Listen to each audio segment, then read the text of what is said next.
What's up, guys? We are here with another build for another CDX block set. This one is the bigger one, the Sidewinder. I decided to do this one despite all the trouble I had with the Little Dipper. I had already ordered this one. I probably wouldn't have ordered it had I have built the little one first, but you can see here's the box. This is what it's going to look like at the end.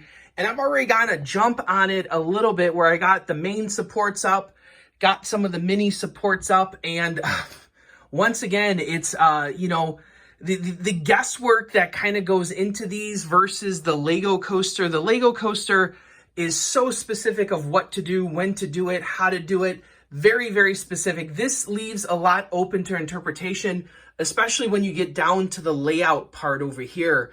Trying to decipher the instructions specifically because, some of them take 4 blocks, some of them take 6 blocks.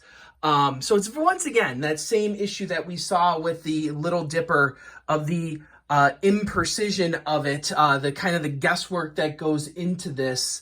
But here we are already halfway into this build, looking at some of the supports. Once again, we're going to have that issue with the tubes. It looks like I felt these tubes, and they're a lot bigger, and they're just as tough as the last ones. So I have a few ideas of how to tackle that.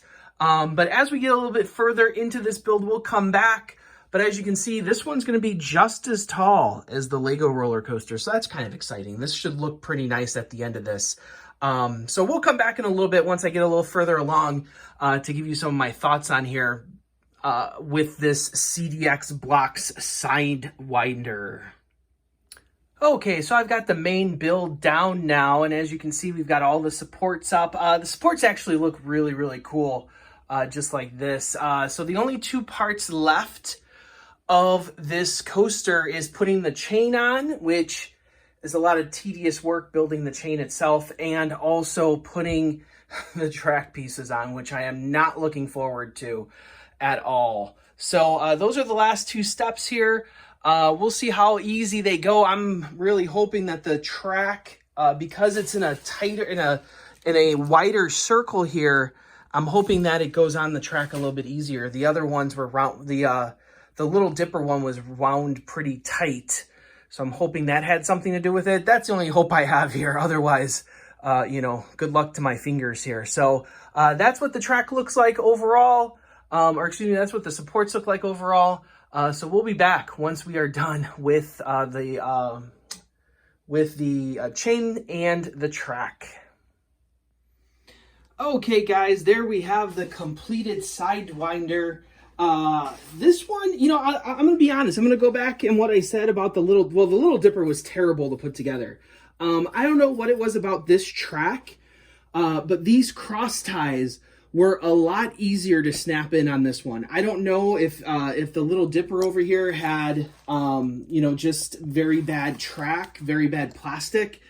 I don't know exactly what happened there, but this one was a lot easier to snap in, could absolutely do it according to the instructions without any problem whatsoever. It still hurts a little bit, snapping in so many pieces over and over and over and trying to get it to work exactly right. But this one, I'll tell you, was a lot easier, a lot better to put together. So let me test it out here. And as you can see, it goes up the lift hill very smoothly.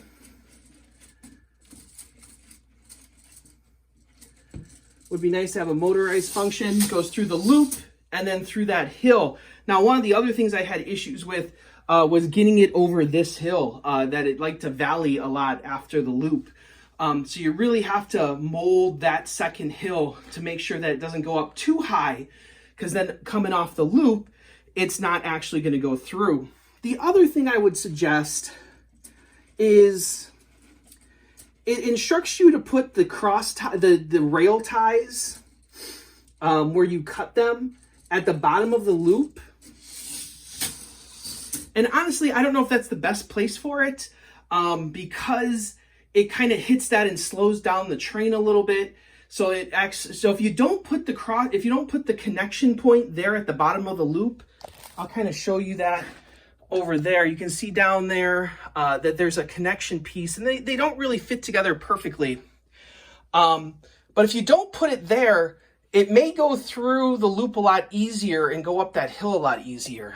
But we'll look at a different view here. As you can see, it goes up the hill.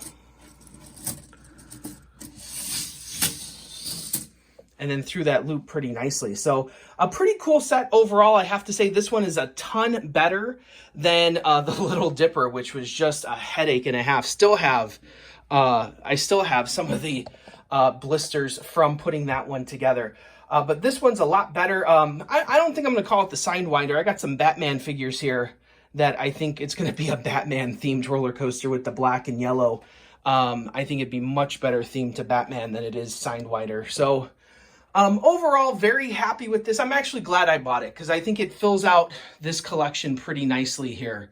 To have this big looping coaster, to have a little kiddie coaster, and then to have the standard Lego coaster. It fills out this nice collection here. There is one more CDX block set called the Cyclone. It looks a lot like the Little Dipper, but a lot bigger. Kind of looks like the Lego coaster, so I'm not quite sure if I'm going to get that one. And as you can see, I'm kind of out of space here as well.